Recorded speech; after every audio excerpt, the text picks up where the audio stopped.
Қайырлы күн. Бүгін біз дұрыс тыныс алумен жаттығу жасаймыз. Вокалда ең маңызды нәрсе, ең керекті біздің дауыс қоюдағы дұрыс дауыс шығуына өзінің дұрыс ықпалын тигізетін, әсер ететін, ол бізде дұрыс тыныс алу, тынысты қою болып саналады. Әдеттегідей барлығымыз білетіндей, тыныс алу үшке бөлінеді. Грудное, брюшное дыхание пояса, кеудеге, көге түсін алу және кіндіктен төмен тыныс алу. Так, енді былай істейміз. Тыныс алу ол қарапайым механизм. Бұлшық етімізді біз тыныс алсақты басқара аламыз. Қарнымызды алдыға шығара аламыз, тартып аламыз, шығара аламыз, тарта аламыз. Қанекей істеп көрейікші барлығымыз. Тыныс алу туралы ойламаңыз. Просто ең бірінші вакуум жасайық, ішімізді тартып көрейік. Ішімізді тарттық, ішімізді шығарып көрейік, босатып. Ішімізді тарттық, босатып көрейік. Тартамыз, шығарамыз. Тартамыз, шығарамыз. Тынысты қоймас бұрын ең бірінші біз осы алгоритмді, осы бұлшық еттердің қозғалысын, механизмді үйреніп алуымыз керек. Кейін барып, ішімізді вакуумша тартқан кезде біз барлық ауаны шығарып салуымыз керек, қараңыздар. Ішім кішірейді. Енді осы сәтті пайдаланып, ауа алып, ішімізді толтыруымыз керек ауаға. Осы кезде ішімізді шығарамыз. Сонда қалай екен, қарнымызды алдыға шығарғанда сол мезетте біз ауаны жұтуымыз керек, ал қарнымызды ішке тартқан кезде сол мезетте біз ауаны сыртқа шығаруымыз керек. Логично негізі. Осы тыныс алуды біз дәріптейміз.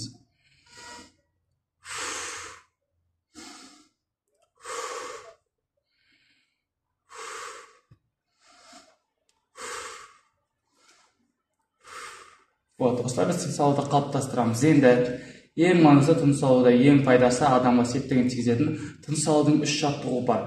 Ол біріншісі, тыныс алуымызды белгілі бір счетта, белгілі бір есепте теңшейміз. Мысалға, 4 секунд біз ішімізге тыныс алып, 4 секундта ішімізден тынысты шығарамыз. 4 секунд уақыт толмайынша біз алдын ала ауаны бірден алып, ұстап тұруымызға болмайды. Бұл жаттығудың мәселесі де осында. Біз тынысты асықпай есеппен ала білуіміз керек, дәл солай асықпай есеппен шығара білуіміз керек. Например, 1, 2, 3, 4, 1, 2, 3, 4 деген секілді ішімізге тыныс аламыз.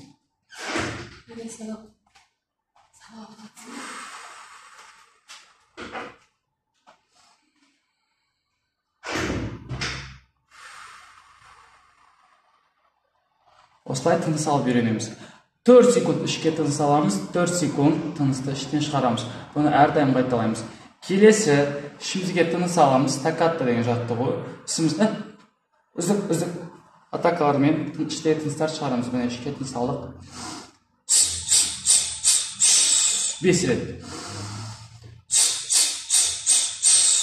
5 рет.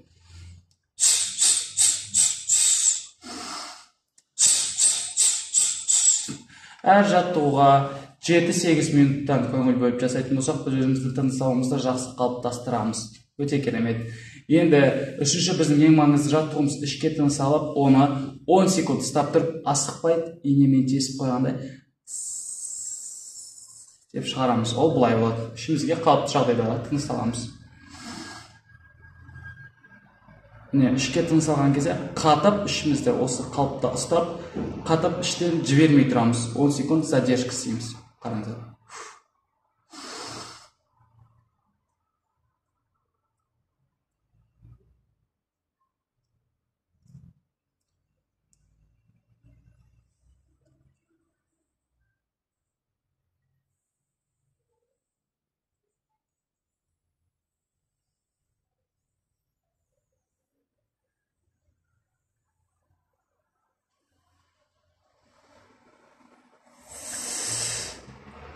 Негізі бұдан да ұзақ болады. Бірақ видео түсіріп жатқаннан кейін уақытты көп алғым келмейді. Бұнда мына нәрсеге мән береміз. Ішке тыныс алдық қой жаңа. Осылай қатып қалдық. Енді бастапқы осы қалыпты бұзбауымыз керек. Іштегі тыныс шыққан сайында біздің ішіміз сеймейді, ішіміз тартылады. Бірақ біз максималдық тұрғыда ішімізді осы бір қалыпта ұстауға тырысамыз. Бұлшық еттер барлығын алдыға итеріп. Суть іштегі тынысты аз мөлшерде инемен шарлы тесіп қойғандай асықпай жіберіп үйренеміз. 15 секундқа, 20 секундқа, 40-31 минутқа дейін іштегі ауаны ұстап үйренуіміз керек. Осы жаттығулар сізге пайдасы тиді деп ойлаймын. ұнап жатса лайк коммент басып кетіңіздер.